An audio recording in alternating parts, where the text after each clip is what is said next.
আপনারা চাইলে এখানে আসতে পারেন। এই জায়গার মধ্যে মানে বনভোজন করার মতো একটা সুন্দর জায়গা, দারুণ একটা জায়গা, চাইলে ট্রাই করে দেখতে পারেন। আসসালামু আলাইকুম। আজকে আমরা আসছিলাম ধলাদিয়ায় খেলতে। তো খেলতে যাওয়ার পথে ফাউগান বাজার হইতে রাজেন্দ্রপুর যাওয়ার পথে আসরে নামাজ আদায় করলাম এই মসজিদে। এই জায়গাটা হচ্ছে ফাউগান এলাকায়, কিন্তু এখানে একটা মাজার আছে। মাজারের নাম হচ্ছে আয়নাসার মাজার। তো এই মাজারের পাশে একটা মসজিদ, আর জায়গাটা বেশ সুন্দর। যদিও বন বিভাগের এলাকা, কিন্তু এই জায়গাটা মনে হচ্ছে কেউ মানে কোনো ব্যক্তি নিজের ইচ্ছায় সুন্দর করে সাজাইছে। এত সুন্দর করে মানে সাজানো জায়গাটা, আর এত সুন্দর লাগতেছে বলার বাইরে।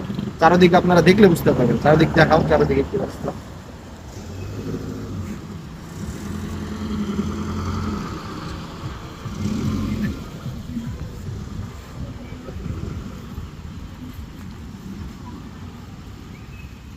ড্রপ তবে করলাম। আজকে যদি মানে রোদ থাকতো তাহলে জায়গাটা আরো বেশ ভালো লাগতো দেখতে, কিন্তু এমনিতেও খারাপ লাগতেছে না, বেশ সুন্দর লাগতেছে। সুন্দর একটা মনোরম পরিবেশ, পাশে একটা মসজিদ, চারিদিকে বাগান, সবুজ প্রকৃতি, দারুণ লাগতেছে। আমার বেশ ভালো লাগতেছে।